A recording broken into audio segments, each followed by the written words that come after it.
नमस्कार दोस्तों, मैं V Chaturvedi Pathfinder Education YouTube channel पर आप सभी का स्वागत करता हूं। आज हम लोग क्लास 12th की बायोलॉजी में रिप्रोडक्शन इन ऑर्गेनिज्म नामक चैप्टर में गैमीट ट्रांसफ़र के बारे में पढ़ेंगे। आपको पता है हम रिप्रोडक्शन इन ऑर्गेनिज्म वाले चैप्टर में पढ़ रहे थे प्री फर्टिलाइजेशन इवेंट्स, यानी प्री फर्टिलाइजेशन कौन से ऐसे इवेंट्स हैं जो हैपन होते हैं किसी भी सेक्सुअल रिप्रोडक्टिंग ऑर्गेनिज्म में। इसी संदर्भ में बच्चों आज हम आप बात करेंगे गैमीट ट्रांसफ़र की। जैसा कि हम आप जान पाए सेक्सुअल रिप्रोडक्शन में गैमीट फॉर्मेशन सबसे इम्पॉर्टेंट होता है और गैमीट के ट्रांसफ़र से ही फ्यूजन होगा और फ्यूजन होने के बाद ही सेक्सुअल रिप्रोडक्शन में जाइगोट और फिर अदर प्रोसेसेस हैपन हो पाएगी। इसका मतलब ये हो गया गैमीट का ट्रांसफ़र होना बहुत इम्पॉर्टेंट होता है किसमें, सेक्सुअल रिप्रोडक्शन में, जिसमें कि इसका फॉर्मेशन होता है। तो गैमीट ट्रांसफ़र में क्या होता है इसको थोड़ा सा समझते हैं। नॉर्मली होता क्या है कि मेल एंड फीमेल जो गैमीट्स होते हैं उनमें जो मेल गैमीट्स होता है वो जो है एक स्थान से दूसरे स्थान मूवमेंट की क्वालिटी रखता है, यानी उसमें फ्लैजला पाया जाता है और मूव कर सकता है। लेकिन जो फीमेल गैमीट्स होता है वो नॉन मोटाइल होता है, ऐसा नॉर्मली पाया जाता है, ठीक है। लेकिन ज़्यादातर केसेस में एल्गी और फंजाई में अगर हम देखें तो हमको ये मिलता है कि मेल और फीमेल दोनों जो गैमीट्स होते हैं वो मोटाइल होते हैं, यानी मेल में भी कैपेसिटी होती है कि एक स्थान से दूसरे स्थान मूव कर सके और फीमेल में भी यह कैपेसिटी होती है कि एक स्थान से दूसरे स्थान को मूव कर सके।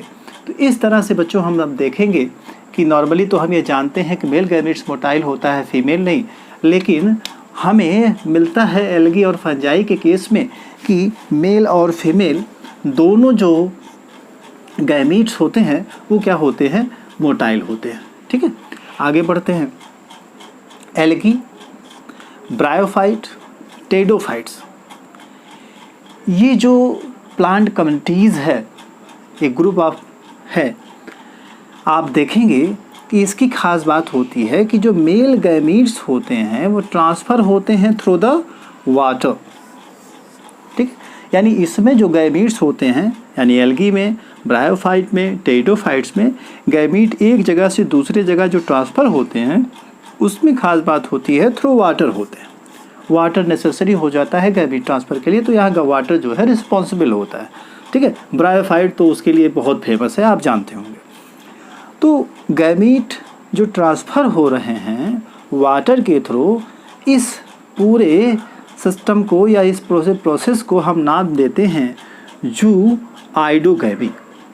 जू आइडोगैमी एक स्पेशल टर्म देते हैं किसको, जो वाटर के थ्रू गैमीट ट्रांसफ़र हो रहे हैं किस पे, एल्गी, ब्रायोफाइट और टेडोफाइट्स।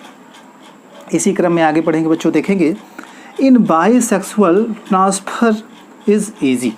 बाइसेक्सुअल जैसा कि पिछली क्लास में हमने बताया था, बाइसेक्सुअल यानी बाई यानी दो, ऐसे ऑर्गेनिज्म जिसमें दो सेक्स ऑर्गन हो, यानी एक ही बॉडी पे अगर दो सेक्स ऑर्गन हो रहे हैं तो इसका मतलब कि उनमें फर्टिलाइजेशन की जो प्रोसेस होगी वो थोड़ा इजी हो जाएगी, क्योंकि रिप्रोडक्टिव स्ट्रक्चर उनके पास प्रेजेंस होंगे दोनों, इस कारण से। आगे बढ़ते हैं।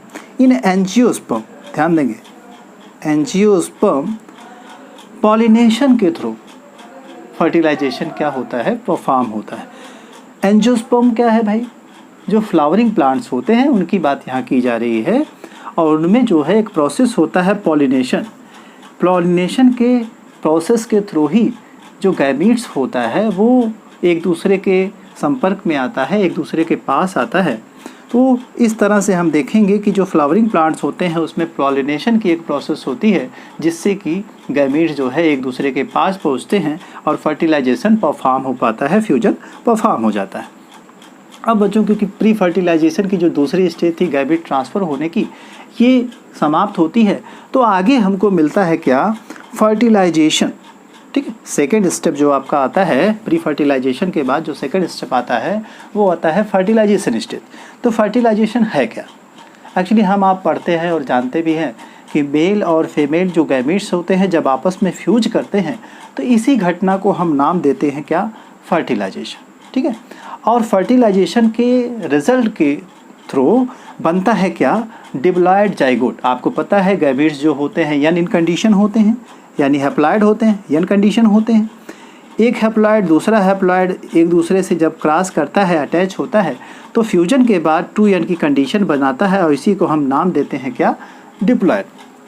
तो इस तरह से फर्टिलाइजेशन की सबसे खास बात होगी कि मेल एंड फीमेल गैमेट्स आपस में फ्यूज करेंगे and after the fusion of male and female gamete a special diploid structure is formed which is called zygote, and this is the most important is that zygote is the first cell of any organism। कोई भी organism जब develop कर रहा है उसकी सबसे पहली जो सेल अगर पूछी जाए आपसे तो आप कहेंगे क्या? कि जाइगोट जो है वो सबसे पहली सेल किसी भी ऑर्गेनिज्म में होगी। आगे बढ़ते हैं बच्चों। In some organism the female gametes without fertilization develop into the new organism. यानी कुछ ऐसे भी ऑर्गेनिज्म हैं जिसमें फीमेल जो गैमीट्स है वो बिना फर्टिलाइजेशन के ही नए ऑर्गेनिज्म को डेवलप कर देता है। तो ऐसी जो कंडीशन आती है ज़्यादातर प्लांट्स में होती है, तो ऐसी जो कंडीशन आती है इसको हम नाम देते हैं क्या? पार्थेनोजेनेसिस। तो जो प्रोसेस होगी उसको बच्चों पार्थेनोजेनेसिस कहेंगे और यह प्रोसेस जिनमें होगी, जिन ऑर्गेनिज्म में होगी उनको हम पार्थेनोकार्पी कहेंगे। ठीक है। यानी बिना फर्टिलाइजेशन हुए ही जो फीमेल गैमीट्स है वो नए ऑर्गेनिज्म को फार्म आउट कर दे, तो इस घटना को हम पार्थेनोजेनेसिस कहेंगे। ठीक है। प्रोसेस को पार्थेनोजेनेसिस कहेंगे और जिन ऑर्गेनिज्म में ये सब होगा उनको हम कहेंगे क्या? पार्थेनोजेनिक ऑर्गेनिज्म। अब देखते हैं बच्चों, जो फर्टिलाइजेशन होता है वो दो तरह से हो सकता है, एक्सटर्नल और इंटरनल। इंटरनल एक्सटर्नल क्या है बच्चों? अगर फर्टिलाइजेशन विद इन बॉडी होता है यानी बॉडी के अंदर होता है तो उसको हम इंटरनल फर्टिलाइजेशन कहते हैं। ठीक है। जैसे ह्यूमन बींग्स का एग्जांपल ले लिया जाए, जो फर्टिलाइजेशन टेक्स प्लेस होता है फैलोपियन ट्यूब में, वो ऑर्गेनिज्म की बॉडी के अंदर परफॉर्म होता है। लेकिन अगर फर्टिलाइजेशन एक्सटर्नली हो, बाहर हो, बॉडी के बाहर परफॉर्म हो रहा है तो उसको हम एक्सटर्नल फर्टिलाइजेशन कह सकते हैं। यानी फर्टिलाइजेशन दो तरह का हो सकता है, एक होता है इंटरनल फर्टिलाइजेशन और दूसरा होता है एक्सटर्नल फर्टिलाइजेशन। तो दो तरह का। अब एक्सटर्नल का एग्जांपल अगर देखेंगे तो फ्रॉग आपको मिलेगा। फ्रॉग में एक्सटर्नल फर्टिलाइजेशन होता है, यानी जो फर्टिलाइजेशन की प्रोसेस होती है वो फर्टिलाइजेशन की प्रोसेस बॉडी के बाहर होती है, एक्सटर्नली होती है। ठीक। तो इस तरह से फर्टिलाइजेशन आपका दो तरह का आपको मिलता है। आगे बढ़ते हैं। सीड जो प्लांट्स होते हैं या सीडेड जो प्लांट होते हैं, सीडेड जो प्लांट्स होते हैं जिनको कि हम स्पर्मेटोफाइट्स कहते हैं। सीडेड जो प्लांट हैं उनको हम स्पर्मेटोफाइट्स कहते हैं। उसमें जो मेल गैमीट्स होता है वो ट्रांसफ़र होता है into female gamete by the pollen tube. ठीक। पॉलन ट्यूब बनेगा, उसी पॉलन ट्यूब के थ्रू ट्रांसफ़र होगा और इस पूरी घटना को हम नाम देते हैं क्या? सिम्फोनोगैमी। सिम्फोनोगैमी, ध्यान रखेंगे ये वर्ड सिम्फोनोगैमी। यानी अगर जो है सीडेड प्लांट्स है तो उसमें जो फर्टिलाइजेशन होगा वो फैलोपियन या उसमें पॉलन ट्यूब की सहायता से होगा और पॉलन ट्यूब जो बनती है उसके थ्रू जब फर्टिलाइजेशन कंफर्म होता है, अब कंप्लीट होता है, तो उसको हम सिम्फोनोगैमी कहते हैं, इस तरह के फर्टिलाइजेशन को। ठीक है। तो इस तरह से फर्टिलाइजेशन के कुछ कैरेक्टर्स थे बच्चों जो यहाँ आपको नोट आउट करना था, थोड़ा सा समझना था। अब लास्ट आपकी स्टेजेस जो है उसको हमको पढ़ना है क्या? Post fertilization stage. Post fertilization stage का मतलब फर्टिलाइजेशन के तुरंत बाद होने वाली जो घटनाएं होती हैं वो पोस्ट फर्टिलाइजेशन स्टेज में आती हैं। इसमें दो चीज़ें। पहला तो होता है क्या? जाइगोट का जो फॉर्मेशन होता है, वो जाइगोट का फॉर्मेशन और उन्हीं में डेवलपमेंट। अच्छा, जाइगोट के ही डेवलपमेंट के में ही आप आगे देखेंगे कि एम्ब्रियोजेनेसिस एक प्रोसेस होती है और एम्ब्रियोजेनेसिस के ही थ्रू एम्ब्रियो का निर्माण होता है। ठीक है। एम्ब्रियो फॉर्म आउट होता है तो पोस्ट फर्टिलाइजेशन इवेंट में हमको 2 टॉपिक मिलेगा या 2 स्टेज मिलेगा, एक जाइगोट और दूसरा है एम्ब्रियोजेनेसिस। थोड़ा सा बात करेंगे मंजू जाइगोट के ऊपर। जाइगोट जैसा कि अभी पीछे ही पढ़ा, ये क्या है, 2n डिप्लॉयड सेल होती है और किसी ऑर्गेनिज्म की सबसे पहली सेल होती है। किसी भी ऑर्गेनिज्म का डेवलपमेंट जो है इसी के बार बार डिवीज़न से होता है। अब देखेंगे अगर हम एम्ब्रियोजेनेसिस, तो एम्ब्रियोजेनेसिस में अलग अलग प्लांट्स, अलग अलग एनिमल्स में अलग अलग थ्रो डेवलपमेंट होता है। तो सेल्स बार बार डिवाइड करके मारुला, ग्लास्टुला, ब्लास्टुला ऐसा स्टेजेस बना करके एम्ब्रियोजेनेसिस की प्रोसेस करती है। एनिमल में जैसा ह्यूमन बींग्स में भी पाया गया है, आप जानते हैं।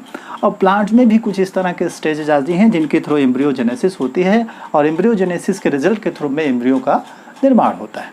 तो इस तरह से बच्चों ये पूरे टॉपिक आपको यहाँ डिस्कस मिले। थोड़ा सा जाइगोट और एम्ब्रियोजेनेसिस के बारे में नेक्स्ट लेक्चर में हम और थोड़ा सा एक्स्ट्रा आपसे बात करेंगे और उसी लेक्चर के बाद यह लेसन आपका फिनिश हो जाएगा।